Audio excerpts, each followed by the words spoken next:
அனைவருக்கும் வணக்கம். நான் உங்கள் ஜெயபால். ஸோ இப்போ நம்ம 8th ஸ்டாண்டர்டில் யூனிட் 2 தான் நம்ம பார்க்க போகிறோம். ஸோ யூனிட் 2 எது சம்மந்தமான அளவைகள். ஸோ இது மென்சுரேஷன் 2D கான்செப்ட். ஸோ அதில் இங்கே நம்ம என்ன பார்க்க போகிறோம் அப்படின்னா வட்டம் சம்மந்தமாக நம்ம பார்க்க போகிறோம். அதுலேயும் முக்கியமாக வட்ட வில்லின் நீளம், வட்டக்கோண பகுதியோட பரப்பளவு, வட்டக்கோண பகுதியோட சுற்றளவு, இந்த கான்செப்டில் தான் இங்கே நம்ம பார்க்க போகிறோம். மொத்தம் இதை 3 கேட்டகரியாக இந்த யூனிட் நம்ம பிரிக்கலாம். ஃபஸ்ட் ஒன் நான் சொன்ன மாதிரி இந்த வட்ட வில்லின் நீளம், வட்டக்கோண பகுதி, வட்டத்தோட அதை பரப்பளவு, சுற்றளவு, இது நம்ம பார்க்குறது. அதுக்கடுத்து ரெண்டாவது பார்த்திங்கன்னா கூட்டு வடிவங்கள், கூட்டு வடிவங்களோட பரப்பு, சுற்றளவு. அப்போ கூட்டு வடிவம்னு எடுத்துட்டோம் அப்படின்னாவே நம்ம பேசிக்காக அந்த தனியாக பார்க்கக்கூடிய அந்த வடிவங்களோட ஃபார்முலா தெளிவாக தெரிஞ்சதாகவே அதை இங்கே நம்ம அப்ளை பண்ணுற மாதிரி இருக்கும். அடுத்து மூணாவதாக நம்ம 3D கான்செப்ட், அதாவது மென்சுரேஷன் 3D கான்செப்ட் இங்கே தான் நம்ம ஸ்டார்ட் பண்ணுறோம். 8th ஸ்டாண்டர்டில் எந்தெந்த வடிவங்கள் 3D கான்செப்ட் நம்ம பார்க்குறோம், அதில் 2Dயில் இருந்து எப்படி 3D வடிவங்கள் உருவானுச்சு இதை பற்றி இங்கே சொல்லியிருப்பாங்க. அப்புறம் அதோட முனைகள், உச்சிகள், முகங்கள், இந்த மூணும் ஒரு ஷேப்புக்கு வந்து எத்தனை முகங்கள் இருக்கும், எத்தனை உச்சிகள் இருக்கும், எத்தனை விளிம்புகள் இருக்கும் அப்படிங்கிற ஒரு பாக்ஸ், ஒரு சார்ட் கொடுத்துருப்பாங்க. அதை நம்ம தெளிவாக தெரிஞ்சிட்டோம் அப்படின்னாவே போதுமானது. ஸோ 3D கான்செப்டில் அது மட்டும் தான் கொடுத்துருப்பாங்க. ஸோ இதை தான் இங்கே நம்ம ஒன்பதுனா நம்ம பார்க்க போகிறோம். உங்களுக்கு ஆல்ரெடி நான் சொன்ன மாதிரி மென்சுரேஷன் நம்ம எடுத்துட்டோம் அப்படின்னாவே அதுக்குரிய ஃபார்முலாஸ் நம்ம தெளிவாக தெரிஞ்சிட்டாவே போதும், நம்ம அந்த டாப்பிக்கை ஈஸியாக நம்ம சால்வ் பண்ணிட முடியும். என்ன கேள்வி கேட்குறாங்க, அதுக்கு என்னென்ன டேட்டாஸ் கொடுத்துருக்காங்க, அப்போ அந்த கேள்விக்கான டேட்டாஸ் இருந்துச்சுன்னா டைரெக்டாக அப்ளை பண்ண போகிறோம். இல்லை அப்படின்னா அதை இன்டெரக்டாக கொடுத்துருப்பாங்க, அதை கண்டுபிடிச்சி ஃபார்முலா அப்ளை பண்ணி ஆன்சர் கண்டுபிடிக்க போகிறோம். இதுதான் மென்சுரேஷனில் வரக்கூடாது. அதுவும் ஃபார்முலா அப்ளை பண்ணக்கூடிய எல்லா கான்செப்ட்டுக்கும் இதுதான் வரும். ஸோ இதை நம்ம ஒன் பை ஒன்னாக நம்ம பார்க்கலாம். ஃபஸ்ட்டு ஃபார்முலாவை நல்லா தெளிவாக தெரிஞ்சுக்கலாம். இப்போ உங்களுக்கு ஃபஸ்ட்டு ரிவைஸ் பண்ணியிருப்பாங்க. இப்போ நம்ம வட்டம்னு எடுத்துட்டோம்னாவே வட்டத்தோட பரப்பளவு πr², வட்டத்தோட சுற்றளவு 2πrங்கிறது நம்மளுக்கு நல்லா தெரியும். இப்போ இந்த கான்செப்ட் இல்லாமல் அவங்க வட்டக்கோண பகுதி, வட்ட வில்லின் நீளம், அந்த மாதிரி கான்செப்ட் சொல்லுவாங்க. இதில் தியரிட்டிக்கல் கான்செப்டும் நிறையா இருக்குது. இப்போ அதுக்கு முன்னாடி பார்த்தீங்கன்னா இப்போ வட்டத்தோட சுற்றளவானது விட்டத்தை போல் எத்தனை மடங்கு அப்படின்னு கேட்டால் 3 மடங்கு இருக்கும், சற்று அதிகமாக இருக்கும். அதான் இப்போ வட்டத்தோட சுற்றளவு அப்படிங்கிறத நம்ம சுற்றளவையும் விட்டத்தையும் பார்த்திங்க அப்படின்னா இந்த பை அப்படிங்கிற ஈக்குவேஷனில் நம்ம சால்வ் பண்ணலாம். எப்படின்னு பார்த்தீங்கன்னா 2πr அப்படிங்கிறத இதில் இருந்து, இதுதான் வந்து சுற்றளவு அப்படின்னு நம்ம பார்த்தோம்ல, சர்க்கம்ஃபரன்ஸை நம்ம பார்த்தோம். இதுலேயே நம்மளுக்கு வந்து 2r அப்படிங்கிறது நம்மளுக்கு டீன்னு தெரியும். இதுக்கு முன்னாடியே நம்ம பார்த்துருக்கோம். 2r அப்படிங்கிறது டீன்னு நம்மளுக்கு தெரியும். ஸோ நம்ம டிங்கிற, அதாவது 2rக்கு பதிலாக நம்ம டிங்கிறதே அப்ளை பண்ணிக்கலாம். அப்போது இங்கே c = πdன்னு கிடைக்கும், πd அப்படின்னு கிடைக்கும். ஸோ எழுத்து கொஞ்சம் ஸ்டக்காக அது எழுதும்போது சரியாக வரமாட்டுது, அட்ஜஸ்ட் பண்ணிக்கோங்க.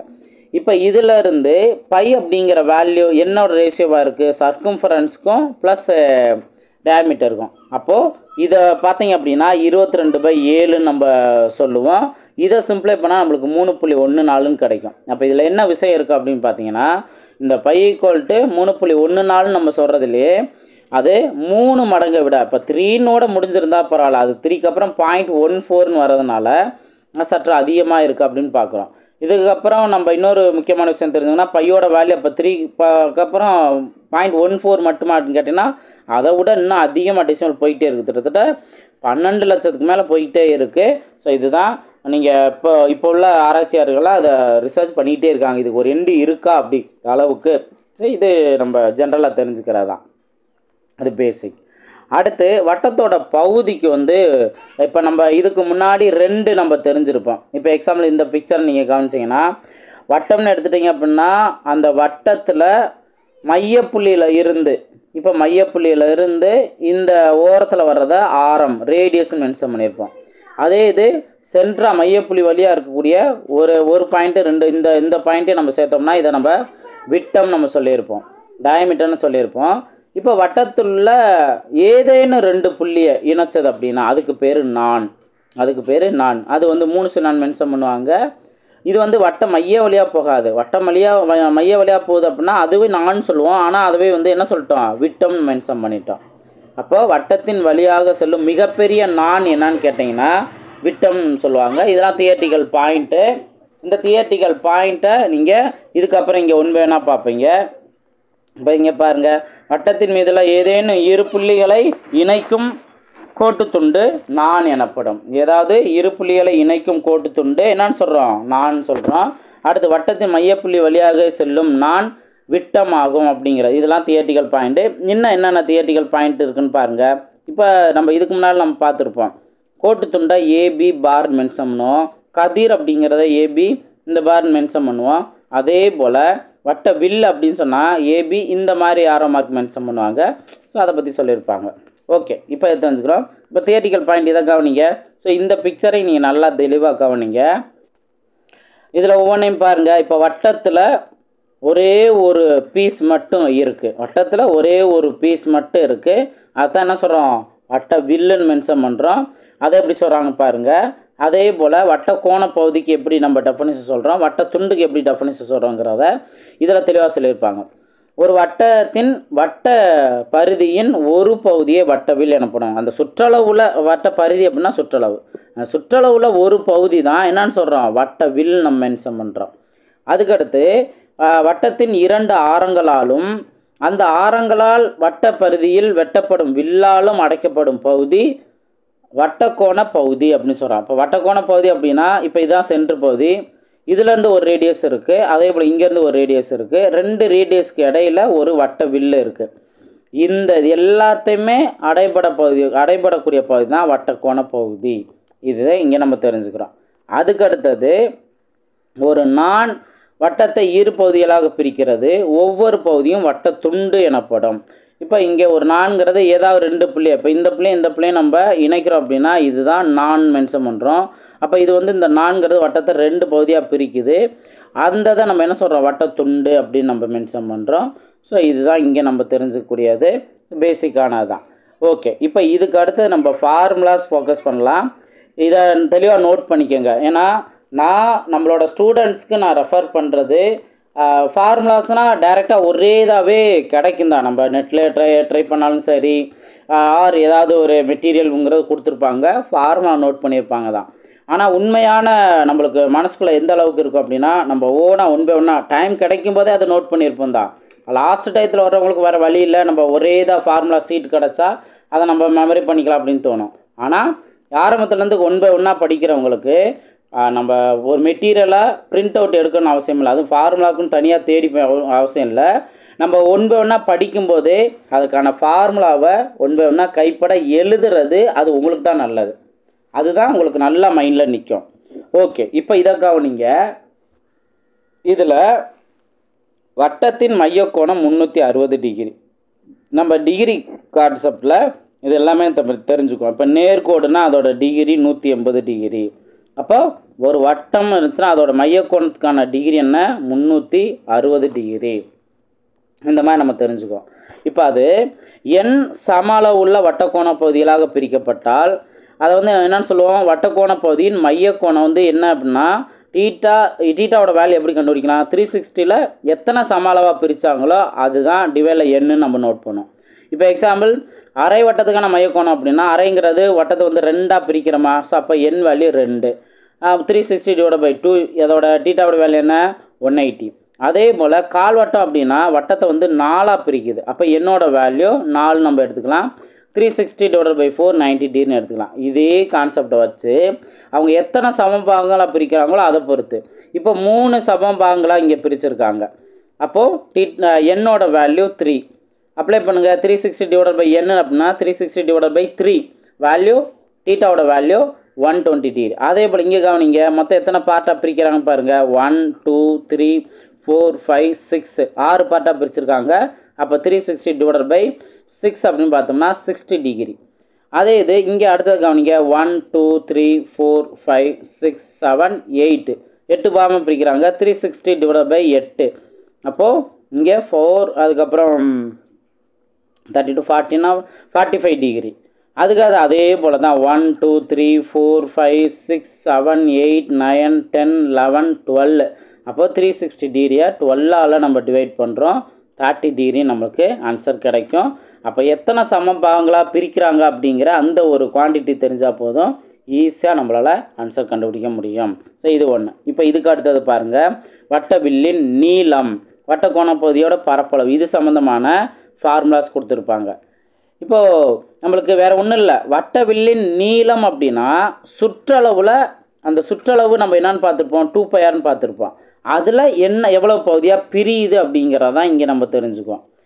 இப்போ பாருங்கள், சுற்றளவு அப்படிங்கிற, அதாவது வட்டவில்லின் நீளம் அப்படின்னா 2πr அப்படிங்கிற ஃபார்முலா இங்கே இன்வால்வ் ஆகும். அதே இது பரப்பளவு அப்படின்னா வட்டத்தோட பரப்பளவில் எத்தனை பகுதி பிரியுது, அப்போ வட்டத்தோட பரப்பளவு πr², அதில் எத்தனை பிரியுது, இதுதான் இங்கே கான்செப்ட்டு. அப்போ அரை வட்டம் அப்படின்னா நம்ம 1/2 × πr², இதுவும் நம்ம நோட் பண்ணலாம். அதோட பரப்பளவு அப்படின்னா 1/2 × πr²ங்கிறத நம்ம நோட் பண்ணலாம். இப்போ இதெல்லாம் நீங்கள் நோட் பண்ணீங்க அப்படின்னா இப்போ 3 சமபாகமான 1/3ங்கிறது இங்கே வந்திருக்கும், அவ்வளோதான். இதே இது இங்கே பாக்ஸ் கொடுத்துருப்பாங்க, இதை கவனிங்க. வேறு ஒரு தீட்டா வேல்யூ கொடுத்து அந்த வட்டவில்லின் நீளம் என்ன அப்படின்னு கேட்குறாங்கன்னா L = θ/360 × 2πr. அதே இது பரப்பளவு, வட்டக்கோண பகுதியோட பரப்பளவு ஒரு குறிப்பிட்ட தீட்டா கொடுத்துட்டு பரப்பளவு கேட்டாங்கன்னா θ/360 × πr². இதுதான் அந்த வட்டக்கோண பகுதியோட வில்லின் நீளத்துக்கான ஃபார்முலா. அதே போல் வட்டக்கோண பகுதியோட பரப்பளவுக்கான ஃபார்முலா. இதை ரெண்டையும் நல்லா தெளிவாக நோட் பண்ணிக்கோங்க. இதே போல் இன்னும் வேல்யூ இருக்குது.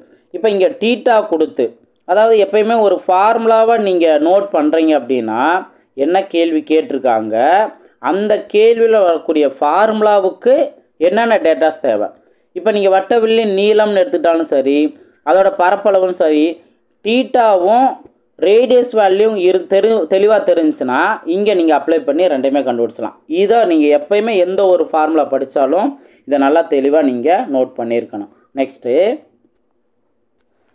இதே போல் உங்களுக்கு இப்போ எத்தனை சம பாகங்களாக பிரிக்கிறாங்க அப்படிங்கிற எண்ணுங்கிற டேட்டாஸ் கொடுத்து, அதே போல் ரேடியஸ் வேல்யூம் கொடுத்து கேள்வி கேட்பாங்க. அங்கேயும் வட்டவில்லின் நீளம் கண்டுபிடிக்கலாம். θ/360ங்கிறதுக்கு பதிலாக 1/n அதை நீங்கள் யூஸ் பண்ணலாம். இப்போ வட்டவில்லின் நீளம்னா 1/n × 2πr நோட் பண்ணலாம். அதே போல் பரப்பளவு கேட்டாங்கன்னா 1/n × πr², இதை யூஸ் பண்ணலாம். இதுவும் அந்த வட்டவில்லின் நீளம், அதுக்கான பரப்பளவு கண்டுபிடிக்கிற ஃபார்முலா தான். இங்கே என்ன கொடுத்துருப்பாங்க, n வேல்யூ r வேல்யூ கொடுத்துருப்பாங்க. இப்போ அதே இது இன்னொன்று வட்டக்கோண பகுதியோட பரப்பளவு கண்டுபிடிக்கலாம். அதுக்கான ஃபார்முலா இந்த ஃபார்முலா. இதில் எந்த ரெண்டு டேட்டானா டேரெக்டாக L வேல்யூ R வேல்யூ கொடுத்து அதோட பரப்பளவு என்னான்னு கேள்வி கேட்டாங்கன்னா அழகாக LR/2 இதை யூஸ் பண்ணிக்கலாம். அப்போ வட்டக்கோண பகுதியோட பரப்பளவுக்கு இன்னொரு ஃபார்முலா LR/2. அதில் இங்கே கொடுத்துருக்க டேட்டா என்ன கொடுத்துருக்காங்க, என்ன ஃபார்முலா நம்ம அப்ளை பண்ணலாம். ஸோ இதை நல்லா தெளிவாக தெரிஞ்சுக்கோங்க. ஸோ இது வட்டவில்லின் நீளத்துக்கும் வட்டக்கோண பகுதியோட பரப்பளவுக்கும் ஃபார்முலா. இப்போ அதே இது வட்டக்கோண பகுதியோட சுற்றளவு அப்படின்னு பார்த்தீங்கன்னா இப்போ இதுதான் இதோட சுற்றளவு நம்ம கண்டுபிடிக்கணும். இதான் ஒரு பீஸ் வட்டக்கோண பகுதி. இது சுற்றளவு அப்படின்னா இங்கே ஒரு ரேடியஸ் வருது, அதே போல் இங்கே ஒரு ரேடியஸ் இருக்கும், 2 ரேடியஸ் இருக்கும். அந்த வட்ட வில்லோட நீளம் L வேல்யூ இருக்கும். இந்த இது தெரிஞ்சு அப்படின்னா P = L+2R தான் அந்த வட்டக்கோண பகுதியோட சுற்றளவு. இப்போ இதவே நீங்கள் கவனிச்சிங்கன்னா L வேல்யூ டேரெக்டாக கொடுக்காம தீட்டா வேல்யூ கொடுத்துருப்பாங்க. ஆல்ரெடி ரேடியஸ் வேல்யூ இருக்கும். அப்போ என்ன பண்ணுவோம், இந்த theta value R value use பண்ணி L வேல்யூ கண்டுபிடிச்சிட்ட பின்னாடி அதுக்கப்புறம் இந்த ஃபார்முலாவில் நம்ம அப்ளை பண்ணால் தான் சுற்றளவு கிடைக்கும். புரிஞ்சுங்களா? ஸோ அதை நல்லா தெளிவாக தெரிஞ்சுக்கணும். இந்த ஃபார்முலாவை நீங்கள் நோட் பண்ணிக்கோங்க. ஒன்ஸ் மென்சுரேஷன் கான்செப்டில் ஃபார்முலா வரதை தெளிவாக புரிஞ்சுட்டிங்க அப்படின்னாவே எந்தெந்த கேள்விக்கு என்னென்ன ஃபார்முலா வரும் அப்படிங்கிற தெளிவாக தெரிஞ்சுட்டேன் அப்படின்னாவே அதுக்கப்புறம் ப்ராப்ளம்ங்கிறது ரொம்ப ரொம்ப ஈஸி. ஜஸ்ட்டு அந்த டேட்டாஸ்லாம் அப்ளை பண்ணி சிம்ப்ளை பண்ணுறதா நம்மளுக்கு வேலையே. ஓகே, இப்போ இது நம்ம தெரிஞ்சுக்கிட்டோம். அதுக்கு அடுத்தது பாருங்கள், அரை வட்டத்தோட சுற்றளவு அப்படின்னா நம்ம ஆல்ரெடி பார்த்தது தான். இது இந்த P = L+2Rல அதை நீங்கள் சிம்ப்ளை பண்ணிங்கன்னா L வேல்யூ நம்ம என்ன பண்ணுவோம், அரை வட்டம் அப்படின்னா 2πRல பாதி. அப்போ 2πRல பாதினா πr தானே, அதான் இங்கே அப்ளை பண்ணியிருப்பாங்க. இதுக்கு எது காமனாக இருக்குது, R வேல்யூ காமனாக இருக்குது. அப்போ π+2 × R இதுதான் அரை வட்டத்தான் சுற்றளவு. அதே இது கால் வட்டத்தான் சுற்றளவு என்ன, π/2 + 2 × R. ஸோ இந்த ஃபார்முலாவை நீங்கள் மைண்டில் வச்சுக்கலாம். அழகாக நீங்கள் இதற்கான ஆன்சர்லாம் இந்த ஃபார்முலா யூஸ் பண்ணி சப்ஸ்டிட் பண்ணிக்கலாம். சரி, ஃபார்முலா தெரிஞ்சா இனி பாருங்கள் ப்ராப்ளம்ஸ்லாம் பாருங்கள். இப்போ இந்த ஒரு கேள்வியை நீங்கள் ப்ராக்டிஸ் பண்ணீங்க அப்படின்னாவே 3 கேள்விக்குமே அவங்க ஆன்சர் கேட்டிருக்காங்க. அழகாக நீங்கள் ப்ராக்டிஸ் பண்ணலாம். இப்போ இதில் பாருங்கள், டீட்டாவோட வேல்யூ ரேடியஸோட வேல்யூ கொடுத்து வட்ட வில்லின் நீளம் கேட்குறாங்க. அப்போ என்ன ஃபார்முலான்னு பாருங்கள், எல் ஈக்குவல் டு இப்போ θ/360 × 2πr. ஃபார்முலாஸ் நீங்கள் வந்து சம்ஸ்லாம் ப்ராக்டிஸ் பண்ணும்போது ஃபார்முலா எழுதி ப்ராக்டிஸ் பண்ணுங்கள். அப்போ தான் உங்களுக்கு நல்லா மைண்டில் நிற்கும். ஓகே, இதெல்லாம் சப்ஸ்டியூட் பண்ணிங்க அப்படின்னா உங்களுக்கு சப்ஸ்டியூட் பண்ணி சிம்ப்ளை பண்ணுங்கள். உங்களுக்கு எல் வேல்யூ 44 சென்டிமீட்டருங்கிற ஒரு அப்ராக்சிமேட் வேல்யூ கிடைக்குங்கிற சொல்லியிருக்காங்க. அதே போல் வட்டக்கோணத்தை பகுதியோட பரப்பளவு, ஏன்னா பயிற்சி கணக்கில் உங்களுக்கு சம்ஸ் இதே மாதிரி சம்ஸ் கொடுத்துருப்பாங்க. அதை நம்ம அப்ளை பண்ணி ஆன்சர் கண்டுபிடிக்கலாம். இங்கே ஜஸ்ட் கோத்ரூ மட்டும் பண்ணுங்கள். பரப்பளவுக்கான ஃபார்முலா θ/360 × πr². அப்போ வேல்யூ θ வேல்யூ 120 பை வேல்யூ 22/7. அதே போல் ஆர் வேல்யூ 22 நீங்கள் அப்ளை பண்ணிங்கன்னா இங்கே பரப்பளவு 462ங்கிறது கிடைக்கும். அதே போல் வட்டக்கோணம் சுற்றளவு கேட்டிருக்காங்க. சுற்றளவு பார்த்தீங்கன்னா L + 2r. So L value 44 நம்ம கண்டுபிடிச்சிருக்கோம். இன்ட்டு 2 + 2 × 21 இதை சப்ஸ்டியூட் பண்ணிங்கன்னா 86ன்னு உங்களுக்கு கிடைக்கும். இப்போது நீங்கள் இந்த இதில் வட்டக்கோண பகுதியின் பரப்பளவு கேட்டதில் நான் 2 ஃபார்முலா சொல்லியிருக்கேன். இந்த டீட்டா கொடுத்துருக்காங்க, அடுத்து ரேடியஸ் கொடுத்துருக்காங்கன்னா இந்த ஃபார்முலா அப்ளை பண்ணி பண்ணலாம். இப்போ எல்லா நேரமும் நீங்கள் இதே அப்ளை பண்ண தேவையில்லை. எல் வேல்யூ கண்டுபிடிச்சிட்ட பின்னாடி நீங்கள் இந்த மெத்தடை யூஸ் பண்ணி டைரெக்டாக பரப்பளவு கண்டுபிடிக்கலாம். LR/2 அதை நம்ம என்ன நோட் பண்ணலாம், 44 அதாவது இங்கே கண்டுபிடிச்சா நம்ம 44 யூஸ் பண்ணிக்கலாம். R வேல்யூ 21/2 இதை சிம்ப்ளை பண்ணால் நமக்கு ஆன்சர் கிடச்சிடும். அதாவது எல் வேல்யூ கொடுக்காம டீட்டா வேல்யூ ஆர் வேல்யூ கொடுத்து டைரெக்டாக நம்ம பரப்பளவு கண்டுபிடிக்கிறதா இருந்தால் இந்த மாதிரி நம்ம கண்டுபிடிச்சிடலாம். அதே இது எல் வேல்யூ கொடுத்து ஆர் வேல்யூ கொடுத்துருந்தாங்கன்னா நம்ம இந்த மாற்று முறை யூஸ் பண்ணிக்கலாம், டைரெக்டாக ஆன்சர் கண்டுபிடிச்சிருவோம். இங்கே எல் வேல்யூ கண்டுபிடிச்ச பின்னாடியும் இதே ஃபார்முலாவை இந்த ஃபார்முலா நம்ம அப்ளை பண்ணணும் அவசியம் இல்லை. சிம்பிளாக இந்த ஃபார்முலா அப்ளை பண்ணி ஆன்சர் கண்டுபிடிச்சிடலாம். ஸோ இது இங்கே நம்ம தெரிஞ்சுக்கிறது. இதே போல் தான் மற்ற கான்செப்டை கவனிங்க. இங்கே பாருங்கள் என்ன டேட்டா கொடுத்துருக்காங்க கவனிங்க. 35 சென்டிமீட்டர் ஆரம் உள்ள ஸோ ரேடியஸ் வேல்யூ கொடுத்துருக்காங்க. வட்ட வடிவிலான ஜிம்னாஸ்டிக் வளையமானது 5 சம அளவு உள்ள. அப்போ 5 சம அளவு உள்ளன அப்படின்னா என் வேல்யூ இங்கே கொடுத்துருக்காங்க. இதில் இருந்து என்ன கேள்வி கேட்குறாங்க, வட்டவெளியின் நீளத்தை கேட்டிருக்காங்க. அப்போ என் வேல்யூ ஆர் வேல்யூ கொடுத்து வட்டவெளியின் நீளம் கேட்டால் 1/n × 2πr. இதை அப்ளை பண்ணி நீங்கள் சிம்ப்ளை பண்ணால் நம்மளுக்கு தேவையான ஆன்சர் வந்துடும். ஆப்ஷனில் பை வேல்யூ கொடுத்துருக்காங்களா இல்லையா அப்படிங்கிறத பொறுத்து நம்ம பை வேல்யூக்கு 22/7 அப்ளை பண்ணலாமா வேணாமாங்கிறத நம்ம டிசைட் பண்ணிக்கலாம். ஓகே, ஸோ இது நம்ம தெரிஞ்சுக்கிறது. மித்த சம்ஸ்லாம் நம்ம பயிற்சி கணக்கில் என்ன மாதிரி டிஃப்ரெண்ட்டான சம்ஸ் கேட்டிருக்காங்களோ அதை நம்ம பார்ப்போம். அதே போல் கூட்டு வடிவம் சம்மந்தமாக கேள்வி கேட்டிருப்பாங்க. இப்போ இங்கே பாருங்கள், 7 சென்டிமீட்டர் விட்டமுள்ள 4 பதக்கங்களை படம் 2.18 உள்ளவாறு வைக்கும்போது இடையில் அடைபடும் நிலையிடப்பட்ட பகுதியின் பரப்பை காண்க. இப்போ இந்த 4 வட்டம்ங்கிற கான்செப்ட், ஏன்னா பதக்கங்கிறது வட்ட ஷேப்பில் இருக்குதான். அப்போ 4 வட்டங்கிற கான்செப்டையும் கேட்பாங்க. அதே போல் 3 வட்டத்தில் அடைபடக்கூடிய பகுதியோட பரப்பளவும் கேட்பாங்க. ஸோ இது எல்லாமே நல்லா ப்ராக்டிஸ் பண்ணிக்கணும். இப்போ இதில் நீங்கள் ஃபஸ்ட்டு படத்தை கவனிச்சிங்க அப்படின்னா வட்ட வடிவம் இருக்குது. அதுக்குள்ளே அடைபடக்கூடிய பகுதி அப்படின்னா நம்ம ஃபஸ்ட்டு இதோட மையத்தை நம்ம நோட் பண்ணிக்கணும். மையத்தை நோட் பண்ணி மைய வேல்யூலாம் நம்ம ஜாயின் பண்ணோம் அப்படின்னா இங்கே ஒரு ஸ்கொயர் வேல்யூ நம்மளுக்கு கிடைக்கும். அப்போது மொத்தத்துக்கு சதுரத்தோட பரப்பளவில் என்ன ஆகுது, ஒவ்வொரு கால்வட்டமாக குறையுது. இந்த கால்வட்டம் அப்போ 4 கால்வட்டங்கிறது இங்கே இருக்கும். 4 கால்வட்டத்தோட பரப்பளவை மைனஸ் பண்ணோம் அப்படின்னா 4 அந்த கால்வட்டத்தோட பரப்பளவை நம்ம மல்டிபிள் பண்ணிட்டு மைனஸ் பண்ணோம்னா நமக்கு தேவையான அந்த நிழலிடப்பட்ட பகுதியோட பரப்பளவு தெரிஞ்சிடும். இதுதான் நீங்கள் கூட்டு வடிவத்தில் யோசிக்கக்கூடியது. என்ன மாதிரி 2D ஷேப் இதில் கலந்துருக்கு. அப்போ என்ன ஃபார்முலா நம்ம அப்ளை பண்ணணும், அந்த ஃபார்முலாவில் என்ன நம்ம மாடிஃபை பண்ணணும் அப்படிங்கிறதையும் நல்லா தெளிவாக இங்கே நம்ம நோட் பண்ணிக்கணும். இப்போ அப்படி பாருங்கள், நிழலிடப்பட்ட பகுதிங்கிறது 4 சதுரத்தோட பரப்பளவு மைனஸ் 4 × கால்வட்டங்களோட பரப்பளவு. இப்போ வேல்யூ அப்ளை பண்ணுங்கள். பரப்பளவுக்கான ஃபார்முலா A². இங்கே ஏங்கிறதையும் ஒவ்வொரு வேல்யூயும் நீங்கள் நல்லா தெளிவாக புரிஞ்சுக்கணும். விட்டம் மென்ஷன் பண்ணிட்டாங்களா, அப்போ 7 சென்டிமீட்டர் விட்டம் இல்லை அப்படின்னா இதுக்கு ஒரு 3.5. அதே போல் இந்த சைடு 3.5னா அகைன் 7 சென்டிமீட்டருங்கிறது எதுக்கு கிடச்சிரும், சதுரத்துக்கான பக்கமாக கிடச்சிரும். முக்கோணத்துக்கு வேணாலும் கால்வட்டத்துக்கு வேணால் 3.5ங்கிற ரேடியஸை யூஸ் பண்ணிக்கலாம். இப்போ அதையுமே எப்படி பண்ணிட்டாங்கன்னு பாருங்கள். இப்போது 4 × 1/4 × பை ஆர் ஸ்கொயர். அப்போ கால்வட்டத்துக்கான ரேடியஸை எப்படி எடுத்துட்டாங்க, டயாமீட்டர் 7 கொடுத்தாங்க. அப்போ ரேடியஸை 7/2ன்னு எடுத்துகிட்டு அதை 2 டைம் வந்து இங்கே மல்டிபிள் பண்ணிட்டாங்க. இதை சிம்ப்ளை பண்ணால் நம்மளுக்கு தேவையான ஆன்சர் நம்மளுக்கு கிடச்சிரும். ஸோ இதை நம்ம கரெக்டாக அப்ளை பண்ணி ஆன்சர் கண்டுபிடிச்சோம். இது புரிஞ்சுங்களா? இப்போ இதில் பயிற்சி கணக்கில் பாருங்கள் எப்படி வந்து தியரிட்டிக்கல் கான்செப்டில் கேள்வி கேட்குறாங்கன்ட்டு. ஃபஸ்ட்டு கேள்வி பார்த்தீங்கன்னா வட்டத்தின் பரிதிக்கும் அதன் விட்டத்திற்கும் இடையே உள்ள விகிதம் என்னன்னு கேட்குறாங்க.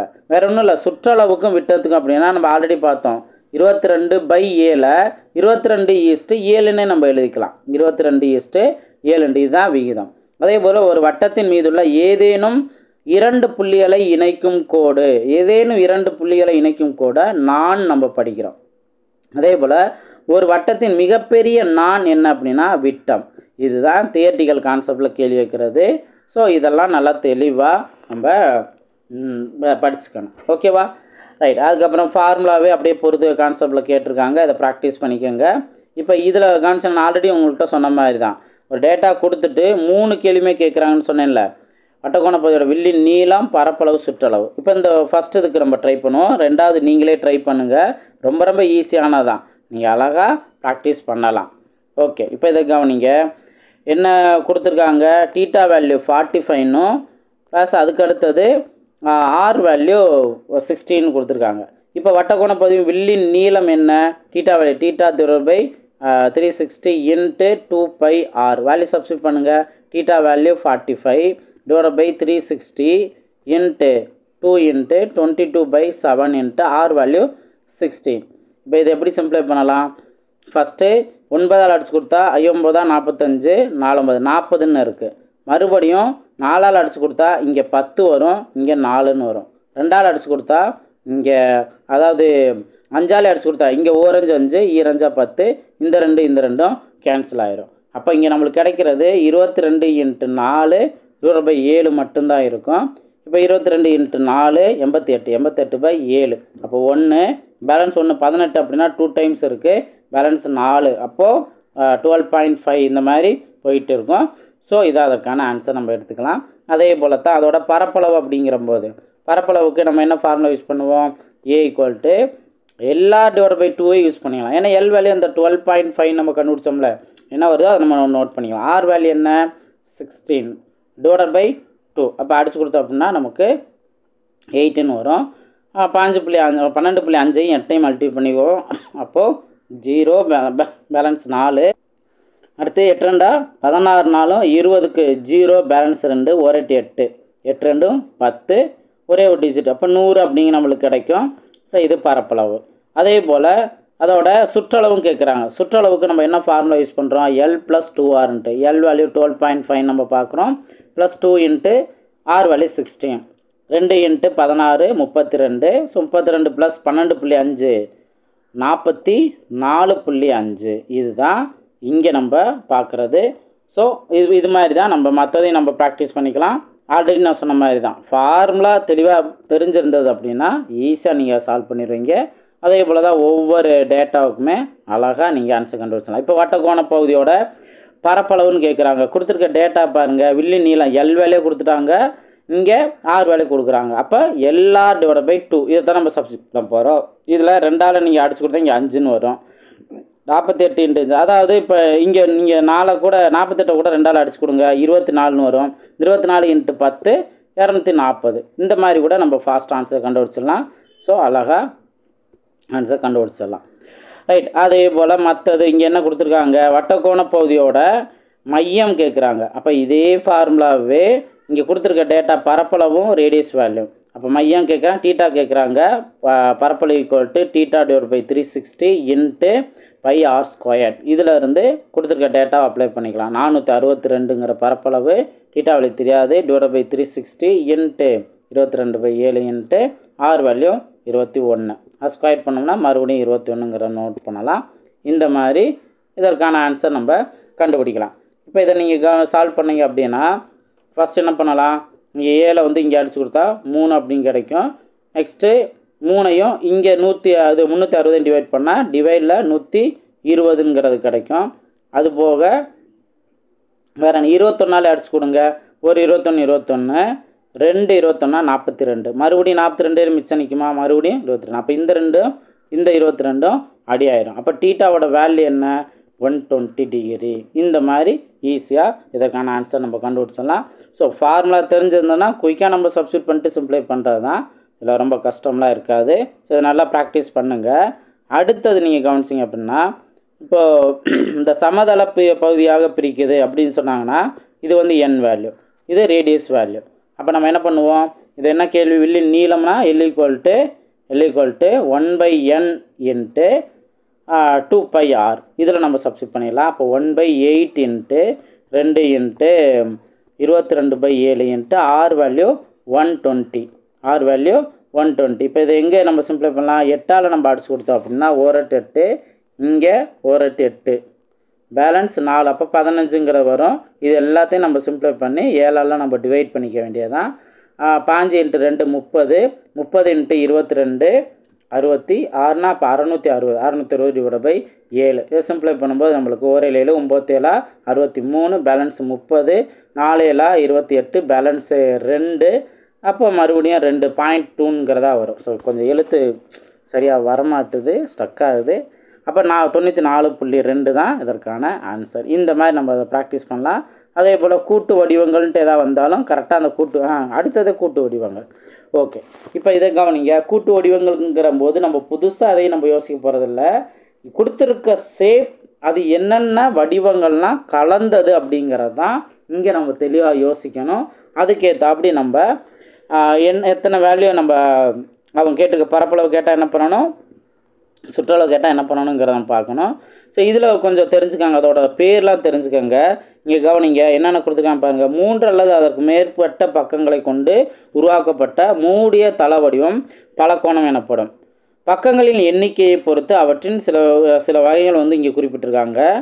பலகோணத்தை முக்கோணம் அப்படின்னா அதோட பக்கங்கள் எண்ணிக்கை 3, நாற்கரம் அப்படின்னா 4 பக்கம் இருக்கும், ஐங்கோணம் அப்படின்னா 5 பக்கம். இப்போ நாற்கரம் மட்டும்தான் 4 பக்கம்னு இல்லை, சரிவகம், சாய் சதுரம், செவ்வகம், இந்த மாதிரிலாம் இருக்கும். ஓகே, அடுத்து அருங்கோணம் அப்படிங்கிறது 6 இருக்கும், எழுகோணம் 7 இருக்குது, எண்கோணம் 8 இருக்கும், நவகோணம் நவகிரகம் 9 சொல்லுவாங்கள்ல, அப்போ நவகோணம், பதின்ம கோணம்னா 10 இருக்கும். ஸோ இதை நீங்கள் தெரிஞ்சுக்கலாம். அதுக்கு அடுத்தது இப்போ அடுத்து பாருங்கள், இந்த ஃபார்முலாவை ரிவைஸ் பண்ண சொல்கிறாங்க. ஸோ நல்லா தெளிவாக ரிவைஸ் பண்ணிக்கோங்க. இதுதான் நம்ம மென்சுரேஷன் 2Dக்கு நம்ம பார்க்குறது. இது போக இந்த அசபக்க முக்கோணம் ஒரு சில ஃபார்முலா மட்டும் எக்ஸ்ட்ரா ஆட் ஆகும். இதுலேருந்து நீங்கள் எது எக்ஸ்ட்ரா ஆகுது, அப்போது சதுரத்தோட மூளை விட்டம் கொடுத்துருக்க மாட்டாங்க, செவ்வகத்துக்கான மூளை விட்டத்துக்கான ஃபார்முலா கொடுத்துருக்க மாட்டாங்க. அதை நீங்கள் எக்ஸ்ட்ரா நீங்கள் ஆட் பண்ணிக்கலாம். ஸோ இதெல்லாம் நல்லா ப்ராக்டிஸ் பண்ணிக்கோங்க. இப்போ சதுரத்துக்கான மூளை விட்டம் a√2, அதே இது செவ்வகத்துக்கானது. இப்போ செவ்வகத்துக்கானது மூளை விட்டம் பார்த்தீங்கன்னா டயகோனலுங்கிறது என்ன, √(L² + B²). ஸோ இந்த ஃபார்முலா எது எக்ஸ்ட்ரா தேவைப்படுதோ அதை மட்டும் கொஞ்சம் நோட் பண்ணிங்க அப்படின்னா அழகாக இதை நீங்கள் ரிவைஸ் பண்ணிடலாம். புரிஞ்சுங்களா? இப்போ இந்த மாதிரி ஷேப் கவனிங்க. இப்போ இந்த டெட் எக்ஸாம் இந்த மாதிரி எக்ஸாம்லாம் கூட்டு வடிவங்கள் அதிகமாக கேட்குறாங்க. இப்போ இந்த கேள்வியை பாருங்கள், கூட்டு வடிவத்தின் சுற்றளவு மற்றும் பரப்பளவை காண்க, ரெண்டுமே கேட்டிருக்காங்க. இப்போ இந்த ஷேப்பில் என்ன கலந்துருக்கு அப்படின்னு கேட்டிங்கன்னா, நடுவில் ஒரு ஸ்கொயர் இருக்குது, அதோட பக்கம் 3.5 கொடுத்துட்டாங்க. ஆனால் இங்கே நம்ம என்ன பண்ண போகிறோம் அப்படின்னு பார்த்தீங்கன்னா, சுற்றளவுங்கிறம்போது நம்மளுக்கு இந்த உள்ளே இருக்க இந்த வேல்யூலாம் எதுவுமே நம்மளுக்கு தேவையில்லை. ஆனால் நம்மளுக்கு என்ன தேவைப்படும், இந்த இதோட அளவு தேவைப்படும், இதோட அளவு நம்மளுக்கு தேவைப்படும். அப்போ பார்த்தீங்க அப்படின்னா இங்கே 4, அதாவது உங்களுக்கு 4 ரேடியஸ் எது வந்து நம்ம இதை சுற்றளவுக்கு எடுத்துக்கோங்கிறத மட்டும் நல்லா தெளிவாக தெரிஞ்சுக்கோங்க. சுற்றளவுக்கு எடுத்துக்கூடியது இந்த 4 ரேடியஸை நம்ம எடுத்துக்கோம். 4 ரேடியஸ் எடுத்துக்கோம் தானே, அப்போ 4 ரேடியஸ் வரும். அடுத்தது நல்லா கவனிக்கணும். அடுத்தது இப்போ இந்த ஒரு ஆர்ச் இருக்குது, வட்ட வில்லு இருக்குது. இப்போ இதை வந்து இன்னொரு இதை எடுத்துட்டிங்க அப்படின்னா சாரி, அது வந்து இப்போ நீங்கள் அப்படியே இன்னொரு இதை இப்படி ஜாயின் பண்ணுங்கள், ஒரு அரை வட்டத்துக்கான அந்த சுற்றளவு, அரை வட்டத்துக்கான சுற்றளவே கிடச்சிரும். அதே போல் தான் இங்கேயும் இந்த ரெண்டு அப்படின்னா இன்னொரு ஒரு அரை வட்டத்துக்கான சுற்றளவு கிடச்சிரும். இதை நீங்கள் புரிஞ்சுட்டீங்க அப்படின்னா இதை நீங்கள் 4 கால்வட்ட விற்களின் நீளம், அதுக்கப்புறம் 4 ஆரங்கள், இதை நீங்கள் கூட்டினீங்கன்னாவே அதுக்கான சுற்றளவு கிடச்சிரும். இந்த மாதிரி நீங்கள் ஸ்மார்ட்டாக யோசிக்கணும். நீங்கள் அந்த நேரத்தில் கன்ஃபியூஸ் ஆகிட்டுருக்கூடாது. இந்த வேல்யூ நீங்கள் சேர்த்து நோட் பண்ணிடக்கூடாது. ஓகேவா? இப்போ இது சிம்பிளை பண்ணிங்கன்னா கால்வட்டத்துக்கான வில்லின் நீளம் என்ன 1/4 × 2πr. அப்போ வேல்யூ அப்ளை பண்ணுங்கள். அப்ளை பண்ணிட்டு சிம்பிளை பண்ணால் நமக்கு 36 சென்டிமீட்டருங்கிறது கிடைக்கும். இது ஒரு அப்ராக்சிமேட் வேல்யூ. இதே போல் பரப்பளவு அப்படிங்கிறம்போது தான் இப்போ நீங்கள் பரப்பளவுக்கு தான் இந்த இதை வந்து நீங்கள் எப்படி யூஸ் பண்ணணும். பரப்பளவு அப்படிங்கிறம்போது ஃபஸ்ட்டு நடுவில் இருக்க ஷேப் வந்து ஒரு ஸ்கொயர் ஷேப் இருக்குங்கிற நீங்கள் புரிஞ்சு அப்போது சதுரத்துக்கான பரப்பளவு a². இதை நீங்கள் அப்ளை பண்ணலாம். அடுத்து ஒரு கால்வட்டம் இருக்குது. கால்வட்டத்துக்கான பரப்பளவு அப்படிங்கிறத நம்ம நோட் பண்ணிக்கலாம். 1/4 × πr². இதை நீங்கள் மொத்தம் 4 இருக்கிறதுனால நீங்கள் 4 டைம் நீங்கள் மல்டிபிள் பண்ணலாம். அப்போ 4 டைம் மல்டிபிள் பண்ணிங்க அப்படின்னாவே இந்த நாளுமே கேன்சல் ஆகிடும். πr² மட்டும் தான் மிச்சம் நிற்கும். அப்போ அழகாக இந்த πr²ங்கிறது நீங்கள் யூஸ் பண்ணிக்கலாம். யூஸ் பண்ணி சிம்ப்ளை பண்ணலாம். சிம்ப்ளை பண்ணிங்கன்னா உங்களுக்கு 50.75ங்கிறது உங்களுக்கு ஆன்சராக கிடைக்கும். இப்படி தான் நீங்கள் கூட்டு வடிவங்களை நீங்கள் யோசிக்கணும். அதே போல் தான் ஒவ்வொன்றுமே. இப்போ இது வந்து என்ன ஷேப்லாம் கலந்தது, ஒரு முக்கோணம் இருக்குது, அதுக்கப்புறம் ஒரு செவ்வகம் இருக்குது, அதுக்கப்புறம் ஒரு அரைவட்டம் இருக்குது. இந்த கான்செப்டை யூஸ் பண்ணி பரப்பளவுன்னு கேட்டிருக்காங்கன்னா அரைவட்டத்துக்கான பரப்பளவு, சதுரத்துக்கான பரப்பளவு, சமபக்க முக்கோணத்துக்கான பரப்பளவு, இந்த மாதிரி நீங்கள் எடுத்துக்கலாம். ஆக்சுவலாக நான் செவ்வகம் சொல்லிட்டேன், இது ஒரு சதுரம். இந்த மாதிரி நீங்கள் வேல்யூ நோட் பண்ணலாம். அதற்கான ஃபார்முலாவையும் கரெக்டாக நீங்கள் அப்ளை பண்ணீங்க அப்படின்னா ரொம்ப ஈஸியாகவே ஃபாஸ்ட்டாக ஆன்சர் கண்டுபிடிச்சலாம். கூட்டு வடிவம் கொடுக்கறதுக்கான காரணமே கொஞ்சம் டைம் எடுக்கும்ன்ட்டு தான் கொடுக்குறாங்க. ஸோ அதையும் நீங்கள் கரெக்டாக என்னென்ன ஷேப் கலந்துருக்குங்கிறத கரெக்டாக புரிஞ்சுட்டாவே போதும். இதே போல் தான் இப்போ இங்கே பார்க்குற இந்த மாதிரி ஷேப்புக்கு ஒரு சூப்பரான ஃபார்முலா இது கொடுத்துருக்காங்க. நல்லா அதை தெளிவாக கவனிங்க. இந்த மாதிரி ஷேப் கொடுத்துருக்கிறதுக்கு நல்லா கவனிங்க. இந்த மாதிரி ஷேப் ஏன்னா எதிர்பாராத நேரங்களை இப்படி கொடுப்பாங்க. இதை நம்ம பார்த்த செகண்டில் அழகாக ஆன்சர் கண்டுபிடிச்சிடலாம். ஏன்னா இந்த மாதிரி ஷேப்புக்கு வந்து மெயினாக ஒரு ரேடியஸ் மாதிரி வேல்யூ கொடுப்பாங்க. ஸோ என்ன வேல்யூ பக்கம் மாதிரி வேல்யூ கொடுப்பாங்க. அந்த பக்கத்தோட வேல்யூ தெரிஞ்சாவே போதும், அழகாக கண்டுபிடிச்சிடலாம். இப்போ நான் சொல்லக்கூடிய பாக்ஸை நல்லா தெளிவாக நோட் பண்ணுங்கள். இந்த பாக்ஸ் அது நல்லா கவனிங்க. இதை நல்லா கவனிங்க. ஃபஸ்ட் பாயிண்ட் கவனிங்க. அளவு பக்க அளவுள்ள ஒரு சதுரத்திலிருந்து மிகப்பெரிய வட்டத்தை வெட்டி எடுத்தால் மீதமுள்ள பகுதியின் பரப்பளவு என்ன அப்படின்னு கேட்குறாங்க. இதை ஜஸ்ட் இமேஜின் பண்ணுங்கள். இப்போது இங்கே ஒரு சதுரம் கொடுத்துட்டு அதில் மிகப்பெரிய வட்டத்தை வெட்டி எடுத்தாலும் அப்படின்னா அந்த இதில் அந்த 4 பக்கம் வந்து அப்படியே ஜாயிண்ட் ஆகும். 4 பக்கமும் அழகாக இந்த மாதிரி ஜாயிண்ட் ஆகும். இது ஜாயிண்ட் ஆனிச்சு அப்படின்னா இதுதான் மிகப்பெரிய வட்டம் நம்ம எடுத்துக்கலாம்.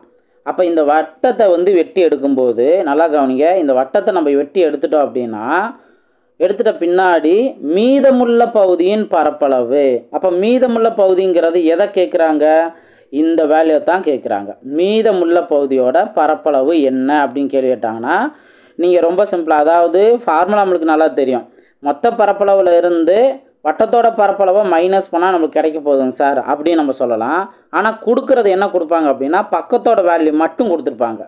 அந்த பக்கத்தோட வேல்யூலேருந்து நம்ம என்ன பண்ணணும் அப்படின்னா ஆர் வேல்யூ கண்டுபிடிக்கணும். இப்போ மொத்தம் வேல்யூ கொடுத்துருக்காங்க, அது ஆர் வேல்யூங்கிறது என்ன சொல்லுவோம், ஏல பாதி. இந்த மாதிரி நம்ம சேஞ்சஸ் பண்ணுறது போல் ஏவை மட்டுமே யூஸ் பண்ணி டைரெக்டாக நம்ம அப்ளை பண்ணோம் அப்படின்னா 3/14a². இதுதான் இங்கே கேட்டிருக்காது. அதே இது இப்போ இதை யூஸ் பண்ணியே அளவு பக்க அளவுள்ள ஒரு சதுரத்திலேருந்து வெட்டி எடுக்கப்படும் மிகப்பெரிய பக்கத்தின் பரப்பளவு என்ன அப்படின்னு கேட்பாங்க. ஸோ அது மறைஞ்சிருக்கு பாருங்கள். மிகப்பெரிய பக்கத்தோட பரப்பளவு என்ன அப்படின்னு கேட்பாங்க. அதுக்கு நீங்கள் வேல்யூ எப்படி யூஸ் பண்ணலாம், 11/14a². இப்போ நீங்கள் அந்த ஃபார்முலா யூஸ் பண்ணுறது போல் இந்த 11/14 இப்போ இது ரெண்டுக்கும் என்ன ஒற்றுமை அப்படின்னு கேட்டிங்கன்னா ஒரே பிக்சர் கான்செப்ட் வச்சு தான் கேட்டிருக்காங்க. ஒன்று மீதி இருக்கிறது கேட்டிருந்தாங்க, இன்னொன்று அந்த வட்டத்தோட பரப்பளவு கேட்டிருக்காங்க. கொடுத்துருக்க ஒரே ஒரு டேட்டா ஏவோட வேல்யூ தான். இதை யூஸ் பண்ணும்போது இப்போ 14ல் 11a²ங்கிறது அந்த மிகப்பெரிய வட்டத்தை வெட்டி எடுத்ததுக்கான பரப்பளவு. இப்போ 14ல் 11 போனுச்சுன்னா பேலன்ஸ் 3 தானே. அப்போ 3/14 × a² அந்த மீதி உள்ள பரப்பளவு. இதை நீங்கள் புரிஞ்சுட்டிங்கன்னா போதும், ஈஸியாக அந்த நம்பரை மைண்டில் வச்சு அழகாக டைம் சேவ் பண்ணலாம். இப்போது அப்படியும் சால்வ் பண்ணலாம். நான் ஆல்ரெடி உங்கள்கிட்ட சொல்லிட்டேன். ஆனால் நம்மளுக்கு டைம் சேவ் பண்ணுறதுக்கு இது ஒரு பெஸ்ட்டு. இந்த இதை நீங்கள் மைண்டில் வச்சுக்கிறது பெஸ்ட்டு. அதனால தான் அந்த கான்செப்ட் நல்லா புரிஞ்சுக்கணும்னு சொன்னேன். இப்போ அதே இது அடுத்தது கவனிங்க. இந்த மாதிரி ஷேப்பு கொடுத்து பை வேல்யூ 22/7 எனில் படத்தில் கொடுக்கப்பட்டுள்ள ஏயின் அலகு. அப்போ இதில் ஏவோட வேல்யூ மட்டும் கொடுத்துருக்காங்க. ஏன்னா இது ஒரு சதுரத்துக்குள்ளே அடங்கியிருக்கு. அப்போ ஏ வேல்யூ கொடுக்குறாங்க. சதுரத்தில் நிழலிடப்படாத பகுதியின் பரப்பளவு என்னன்னு கேட்டால் 3/7a². இதில் அந்த ஏ வேல்யூ கொடுத்துருப்பாங்க, அதை மட்டும் யூஸ் பண்ணோம் அப்படின்னா 3/7a². என்ன நிழலிடப்படாத பகுதி. இப்போ எப்படி நம்ம மீதமுள்ள பகுதிக்கு நம்ம பார்க்குறோம், அதே போல் தான் 3/7a². அதே இது உங்களுக்கு வந்து நிழலிடப்பட்ட பகுதியின் பரப்பளவு அப்படின்னா, இப்போ 7ல் நிழலிடப்பட்ட பகுதி 4a². நீங்கள் 4 ஸ்டார் மாதிரி இந்த மாதிரி இருக்குது அப்படின்னா, 4 லீஃப் மாதிரி இருக்குது அப்படின்னா 4 கூட நீங்கள் மைண்டில் வச்சுக்கலாம். நிழலிடப்பட்ட பகுதியின் பரப்பளவு அப்படின்னா 4/7a² எடுத்துக்கலாம். அப்போ மீதி நிழலிடப்படாது அப்படின்னா 7ல் இந்த 4 போயிடுச்சு அப்படின்னா மீதி என்ன வரும், 3ன்னு வரும். 3a² தான் அந்த நிழலிடப்படாத பகுதியோட பரப்பளவு. இந்த மாதிரி நீங்கள் மைண்டில் வச்சிங்கன்னா எதிர்பாராத நேரங்களில் இந்த கேள்விகள் கேட்கும்போது அழகாக இந்த நம்பரை மைண்டில் வச்சு ஆன்சர் கண்டுபிடிச்சிடலாம். ஸோ இது ரொம்ப ரொம்ப முக்கியமானதுன்னு நான் சொல்லுவேன். ஏன்னா மற்ற என்ன ஷேப்பு கொடுத்துருந்தாலுமே கூட நம்ம ஃபாஸ்ட்டாக ஐடென்டிஃபை பண்ணிடலாம். ஈவன் வந்து நான் ஃபஸ்ட்டு சொன்ன இந்த ஷேப்பு கூட இது கூட பாருங்கள் அழகாக ஆல்டர்னேட் மெத்தட் ஒரு மெத்தட் இருக்குது. பட் இந்த மாதிரி ஷேப்புகள் கொடுத்தாங்க அப்படின்னா நமக்கு எதை யோசிக்க முடியும், ஒன்றும் யோசிக்கவே முடியாது. அப்போது கண்டிப்பாக இதை நீங்கள் மைண்டில் வச்சுருந்தீங்கன்னா அழகாக ஆன்சர் கண்டுபிடிச்சிருவீங்க. புரிஞ்சுங்களா? ரைட். ஸோ இதுதான் கூட்டு வடிவம் சம்மந்தமாக நீங்கள் தெரிஞ்சுக்கூடியது. அது சம்மந்தமான பயிற்சி கணக்குலையும் நீங்கள் அழகாகவே நீங்கள் அதெல்லாம் ப்ராக்டிஸ் பண்ணலாம். ஸோ இதோட சுற்றளவுன்னு கேட்குறாங்க, சுற்றளவு பரப்பளவுன்னு கேட்குறாங்க. இப்போது இது 3.5 சென்டிமீட்டர் அப்படின்னு சொல்கிறாங்க. வேறு என்ன கண்டிஷன் கொடுத்துருக்காங்க, கொடுக்கப்பட்ட வடிவங்களோட அளவுகள். அப்போ அது பார்த்தீங்கன்னா 3.5 சென்டிமீட்டர் சேர்ந்தால் இந்த வேல்யூ வரும் போல். அப்போ இது 6னே கொடுத்துட்டாங்கல்ல, அப்போ பிரச்சனை இல்லை, இது 6. அடுத்தது இது என்ன, இது 3.5 தான். நெக்ஸ்ட்டு இதுவும் 3.5 தான். இப்போ இது ஒரு சேஞ்ச் அப்படின்னா ஒரு அரை வட்டமாகவே இருக்கும். அப்போ அரை வட்டத்துக்கானது நம்ம என்ன சொல்லுவோம், 2πrல் பாதி. அப்போ πr நம்ம எடுத்துக்கலாம். இதை வச்சு நீங்கள் அழகாக சால்வ் பண்ணிடலாம். அப்போ வேல்யூ என்ன வரும், 3.5 1, ஒரு 6 ஒரு வேல்யூ. அதாவது 2 3.5 எடுத்துக்கோங்க, 2 6, இந்த ஒரு 6 வரும், இங்கேயும் 6 வரும் தானே, இதை எடுத்துக்கோங்க. அதுக்கப்புறம் πr இதை நீங்கள் அப்ளை பண்ணால் ஆன்சர் கண்டுபிடிச்சலாம். இது 7 வரும், ப்ளஸ் இது 12 வரும், ப்ளஸ் இது 22/7 இன்ட்டு r வேல்யூ 3.5. ஸோ இப்போ இதை அடிச்சு கொடுத்தா இங்கேயும் 2ன்னு வரும், இங்கே 11 வரும். ஸோ 11 + 12 + 7, அப்போ 19 + 11 30 அப்படின்னு வரும். 30 தான் இருக்குது, ஆனால் சுற்றளவுன்னு எடுத்துக்கலாம். இப்போ இது பரப்பளவு அப்படிங்கிறம்போது பரப்பளவு அப்படிங்கிறம்போது நம்ம என்ன பண்ணுவோம், ஃபஸ்ட்டு இங்கே ஒரு செவ்வகம் இருக்குது, செவ்வகம் இருந்து செவ்வகத்துக்கான பரப்பளவு L/B. அதுக்கு அடுத்தது 2 கால்வட்டம் இருக்குது அப்படின்னா ஒரு அரை வட்டத்துக்கான பரப்பளவும் கூட நம்ம எடுத்துக்கலாம். அரை வட்டத்துக்கான பரப்பளவு என்ன, πr²/2, இதையும் நம்ம எடுத்துக்கலாம். அல்லது கால்வட்டத்தை 2 வேல்யூ எடுத்துக்கலாம். 1/4 πr². நீங்கள் அடிச்சு கொடுத்தாலும் இங்கே 1/2 πr² தான் கிடைக்கும்.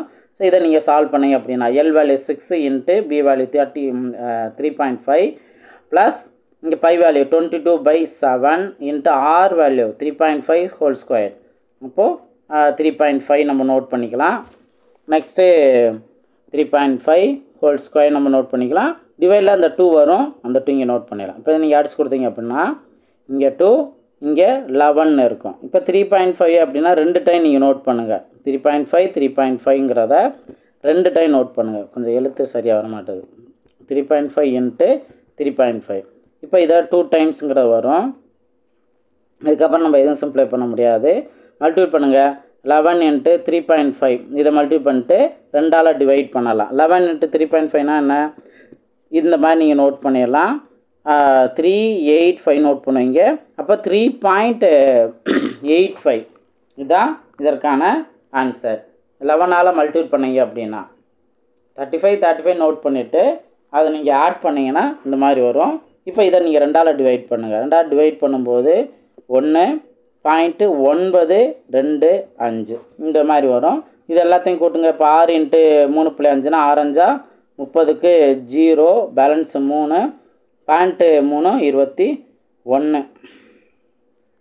அப்போது 21 அப்படின்னு மட்டும் இருக்கும். அப்போ 22.925 அப்படிங்கிறத அதோட பரப்பளவுங்கிறத நம்ம நோட் பண்ணலாம். இந்த மாதிரி கூட்டு வடிவங்களுக்கு ஆன்சர் நம்ம கண்டுபிடிச்சிடலாம்.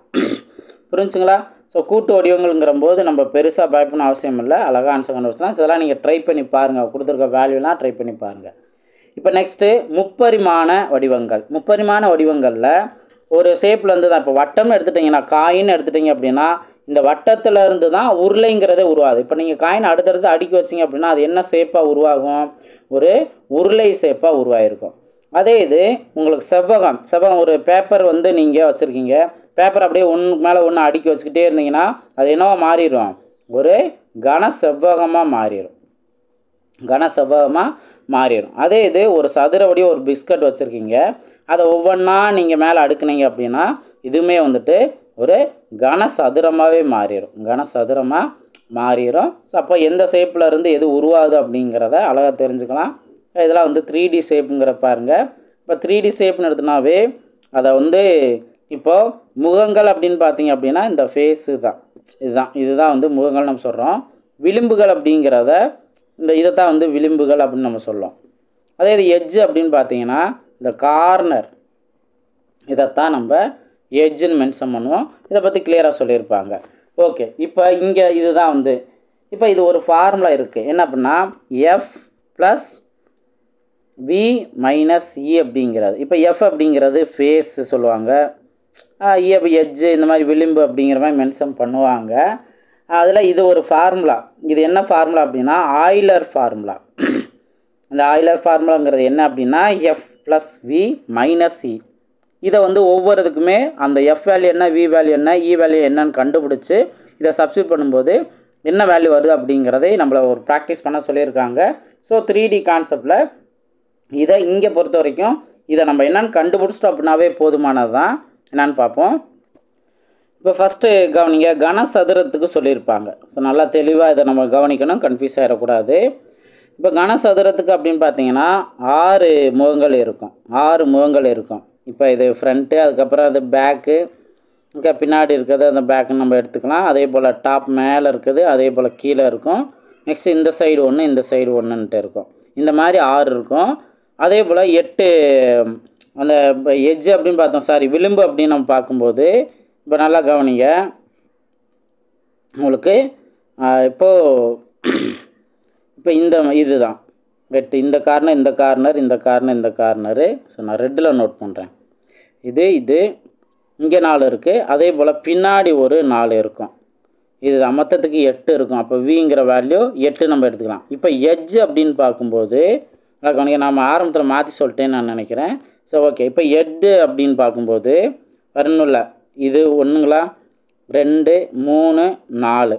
அதே போல் இங்கேயும் 1 2 3, இந்த சைடு இருக்குது 4. அதே போல் கீழே இருக்க பாருங்கள் 1 2 3 4.